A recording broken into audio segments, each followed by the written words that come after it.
The Digging-est Dog by Perkins. Illustrated by Eric Gurney. I was the saddest dog you could ever see. Sad because no one wanted me. The pet shop window was my jail. The sign behind me said, "For sale." I was tied to a bare, hard floor of stone. I could not even dig for a bone.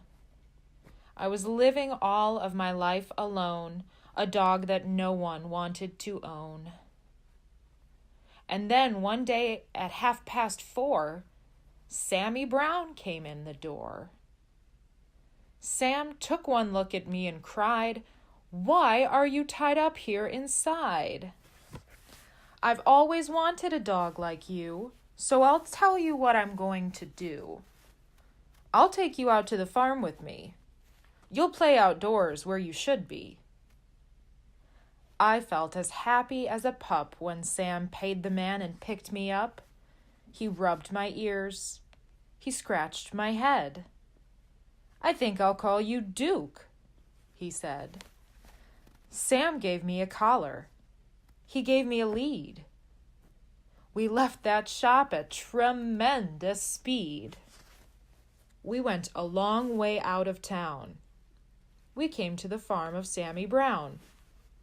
It was the nicest place I'd ever seen, a pretty white house in a field of green.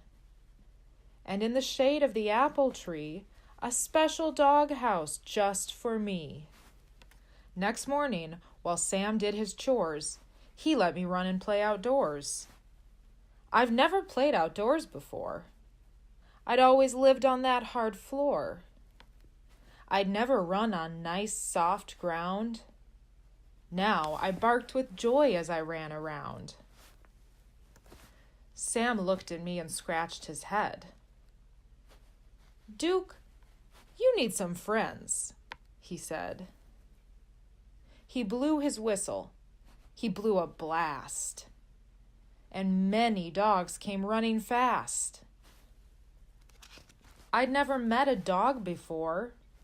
Now I was meeting 6 or more. They walked around and looked at me. They looked me over carefully. Then, at last, I heard them say, "He's one of us. He'll be okay." One dog, who wasn't very big, suddenly began to dig. The others started digging too. But that was something I could not do. I'd never learned to dig in that store. How could I, on that hard stone floor? I tried to dig, but alas, I couldn't. I wiggled my paws. My paws just wouldn't. I fell on my ear. I fell on my face. I fell on myself all over the place. The others said, "Duke may be big, but he's no good. He cannot dig." They stuck their noses in the air. They walked away. They left me there. "I'll teach you, Duke," cried Sammy Brown. "I'll show you how to dig deep down." He crouched beside me. With his hand, he dug a hole in a pile of sand. I tried it too, but still I couldn't. I wiggled my paws. My paws just wouldn't. I'd never learned to dig in that store. How could I, on that hard stone floor? Sammy sighed. I almost cried. My eyes and nose were full of dirt. My paws and claws and elbows hurt. I had a pain across my back. I knew I'd never get the knack. Sam felt sad, and I felt bad. If only I could make him glad. We both knew I'd never get it right. Sam and I couldn't sleep that night. So when the sun rose in the sky, I thought I'd give it one more try.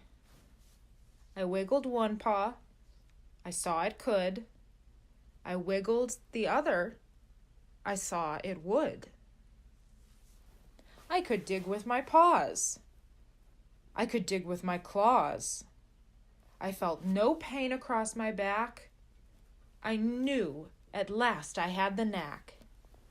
Sammy Brown looked out at me. He saw me digging happily. "Good for you, Duke," Sammy cried. "I knew you'd do it if you tried." So I dug farther. I dug faster. I dug and dug to please my master. I dug up grass. I dug up weeds. I dug up daisies. I dug up seeds. I dug up the fence. I dug up the gates. I dug up the garden of Mrs. Thwaites. I dug up the rooster. I dug up the hens. I dug up the sheep and pigs in their pens. I dug and dug. I couldn't stop. I dug up the barber in his shop. I dug up Mr. Rodney Thayer, sitting in the barber's chair. I dug my way right through the town. I dug a lot of buildings down. I was having so much fun. I dug up Highway 81. I came to a hill. I dug to the top. But all of a sudden I had to stop. Right in front of me, looking down, there stood my master, Sammy Brown. Sam didn't smile or pat my head. He only glared at me and said, "I'm sending you back to that animal store. They'll tie you to that hard stone floor, and you'll never, never dig anymore." I couldn't run. I couldn't hide. Dogs came at me from every side. And then suddenly I knew there was just one thing for me to do. I ran away from Sammy Brown. I dug a hole that went straight down. I left him standing up on top. I dug and dug. I didn't stop. How deep I dug I could not tell, but soon I found I dug a well. Mud and water up to my chin. What a fix I now was in. I started to sink. I started to yelp. "Help!" I yelped. "Help, help, help, help!" I could hear them way above my head. I could hear every word they said. One dog growled, "He wrecked our town. This serves him right. Just let him drown." But Sam cried, "Duke, you've been bad. You've made me sad instead of glad. But we're not going to let you die. We'll get you out. At least, we'll try." Then at last I heard him shout, "Maybe we can pull you out." Slowly, slowly down they came, each dog part of a long dog chain. I reached up, I touched a nose. I felt them lift me by my toes. Slowly, slowly, bit by bit, they dragged me up out of the pit. I thanked the dogs and Sammy Brown, and then I started back to town. I knew I had to dig once more to fix things up as they were before. That's what I did. I dug back gates.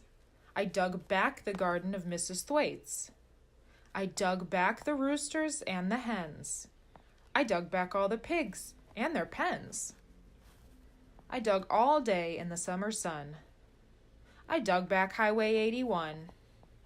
I dug back everything in town. Everything that I'd knocked down. Today when I dig, well, I'm careful now. I'm useful too. Sam lets me plow. He'll never send me to that store or tie me up on a hard stone floor. My dog friends watch and wonder why they cannot dig as well as I.